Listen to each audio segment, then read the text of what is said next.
Hello everyone, I am Surrounded with the Awesome, and I'm back, and I'm ready to look at some more r/ckYouKaren. But before I get started, make sure to like, comment, subscribe, and if I can't convince you, perhaps this picture of my cat as a Karen, and also as a King Cobra will convince you. Without further ado, let's get into this.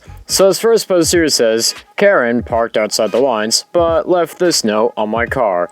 And this person here says, park properly. I had children, and neither of us could open our doors on our side to get in. We had to crawl to our seats, put out, and knew I could buckle them in their car seats. Okay, please, before I go on, understand that this person's handwriting is so bad that I could barely even read what this person is saying. Anyways, this person goes on to say, your actions can really affect others. You forgot that mark, my friend. Anyways, this person goes on to say, days, thank you. Okay.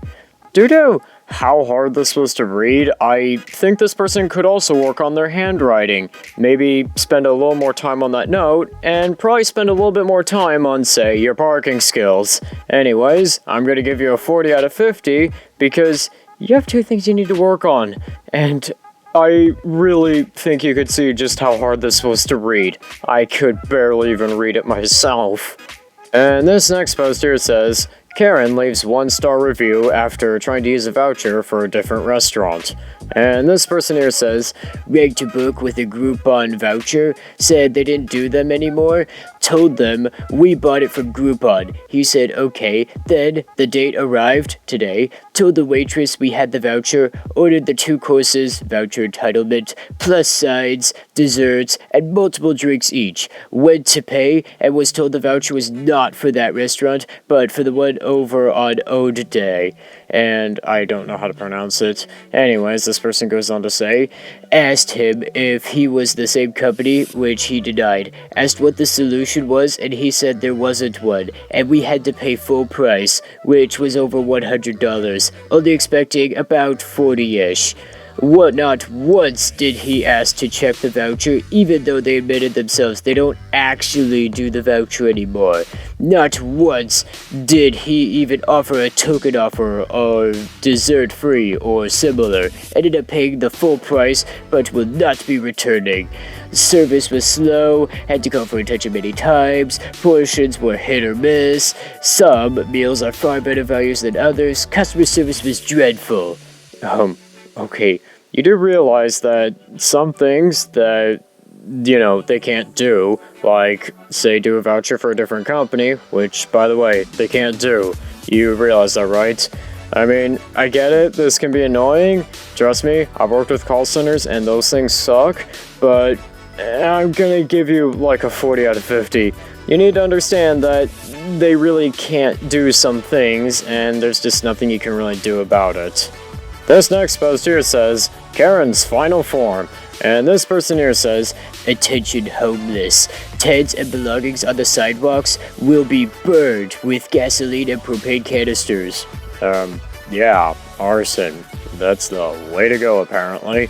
Anyways, this person goes on to say, residents that live in the area will not you to destroy our community any longer with your selfish.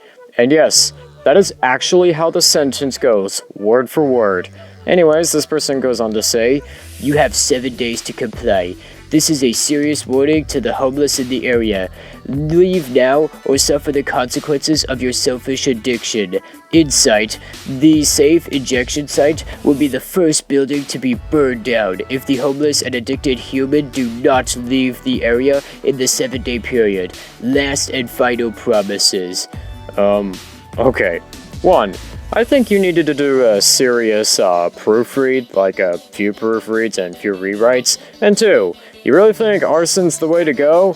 I mean, you really know that they could probably just turn that into the police and they might just be waiting there for like a quick arrest of you, and you're getting a special out of 50. Just, no. Why don't you, like, help them or something like that? I don't know, that could maybe work, instead of resort to arson. And this next post here says, ckYouKaren is requiring all residents of the neighborhood to have a garage sale. She will be taking 10% of the earnings, wants people to sell luxury goods. And this person here says, "This is for all residents that live here. You will be required to have a garage sale or find a neighbor to team up with to sell your stuff. 10% of all proceeds will go to the HOA. Why? I mean, why would I want to do that? Why not just keep all the money for myself? Anyways, this person goes on to say, "You will be required to use Stripes for payments so I can monitor profit. You will be responsible for Stripe fees." Again, why? Why don't you do a garage sale if you want stuff to be sold and make money? Anyways, this person goes on to say, "This is our chance to show the town how the top earners live. This isn't about making money. This is about showing the world how this place here residents live. So, bust out your good stuff. Designer clothes, art pieces, anything luxury." Do I have to sell anything luxury or everything luxury? I mean, wait, does this person seriously expect that I'm going to be a part-time drug lord while I'm at it? Anyways, this person goes on to say, "May 28th and 29th, I will be handing out more flyers weekly until I see everyone participating. Thank you." Okay, this is going to get a 50 out of 50. Why don't you do it? You can do a garage sale and you can keep all the profits. You could sell your luxury goods and make more of a profit instead of having to scam basically everybody in the neighborhood. That could maybe work. And this next post here says, "A complaint of Karens." And this person here says, "FYI, a group of 11 had reservations at blank restaurant. 4 of us arrived and sat at the table reserved for our group. We were told then that we couldn't sit there because it was restaurant policy to not be seated until the entire group arrives, and to be standing by the bar where we could order a drink. As we were not aware of the policy, we said that we would just sit and wait for the rest of the group. They said if we didn't get out of the seats, they would call the police. We asked about an exception to their policy, especially since we weren't aware of it, but instead, they stated they wouldn't be serving us and they would call the police. As we were leaving to go to another restaurant, we noticed that the police had arrived. What a waste of police resources." Hey, how much do I want to bet that there is probably a little bit more to this story than they're letting on? I mean, I would assume that they would probably be a little bit accommodating and might be willing to bend some rules slightly to maybe allow you to do that. Anyways, these people down here say, "Their food is crap, so you didn't miss out. They won't stay in business if that's their policy." Well, a lot of restaurants have that kind of policy, because you're taking up seats and if you're not ordering anything, and, that's kind of causing them to not be making money. And this person down here says, "Call the police on their customer? Really? Please make sure you get your experience onto Google and Yelp and let people know." I'm gonna probably rate this a 50 out of 50. I mean, these people realize that restaurants have to have policies, right? And they might be a bit more to the story than these people are letting on. I think with that, that's gonna do it for today. Don't forget to like, comment, subscribe, and I'll see you in the next one.